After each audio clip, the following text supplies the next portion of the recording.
অনেকের ধারণা কলা গাছের কলা ছাড়া আর কিছুই বুঝি কাজে লাগে না। তবে এমন ধারণাকে যেন ভুল প্রমাণ করলো এই গ্রামের মানুষ। কলা গাছের আঁশ থেকে তৈরি করছেন টুপি, ব্যাগ সহ ঘর সাজানো নানা পণ্য। এমনকি কৃত্রিম চুলও তৈরি করছেন তারা। বেনিনের ছোট্ট গ্রাম আকোদেহায় এটি অবাক করার মতো কিছু নয়। গ্রামের মানুষরা কলা গাছকে শুধু ফলের জন্য ব্যবহার করছেন না, বরং এই গাছের আঁশ থেকেই তৈরি করছেন এমন সব পণ্য, আর এর আয়েই চলছে তাদের কারো কারো সংসার। এই উদ্ভাবনী যাত্রার পেছনে আছেন কোসে ডিজিকো, যিনি একজন কৃষি উদ্যোক্তা। তার নেতৃত্বে গড়ে উঠেছে আফ্রিকার তেরোয়ার নামের সমবায়, যা কলা গাছের আঁশ দিয়ে টুপি, ব্যাগ সহ নানা পণ্য তৈরি করছে। ডিজিকোর এই প্রয়াস শুধু গ্রামবাসীর জীবনে অর্থনৈতিক স্বাচ্ছন্দ্যই আনছে না, বাঁচাচ্ছে পরিবেশও। সর্বাধুনিক প্রযুক্তি ও সেরা মানের উপাদানে তৈরি আরএফএল চেয়ার, ক্ষমতার নয় সমতার চেয়ার।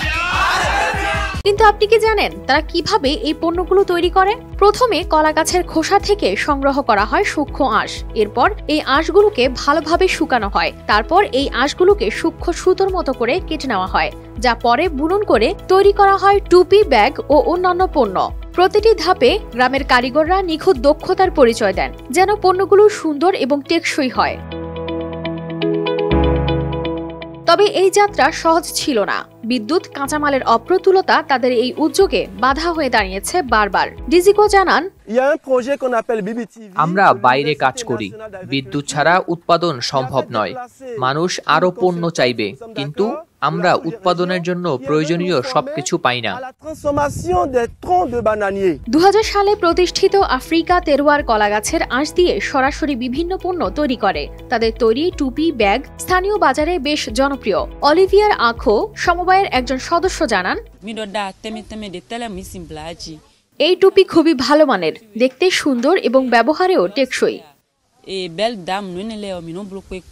ডিজিকো জানান, তাদের ভবিষ্যৎ পরিকল্পনা বড় পরিসরে নিয়ে যাওয়া, ব্র্যান্ড প্রতিষ্ঠা করা এবং সারা আফ্রিকা ও আন্তর্জাতিক বাজারে তাদের পণ্য তুলে ধরা। আকোদেহা গ্রামের মানুষ এভাবেই প্রমাণ করছে প্রকৃতি থেকে পাওয়া সম্পদের সঠিক ব্যবহারে কিভাবে একদিক থেকে পরিবেশ রক্ষা করা যায়, অন্যদিকে আর্থিক বিকাশও ঘটানো যায়। কারিস ফাতেমা শিমু, RTV।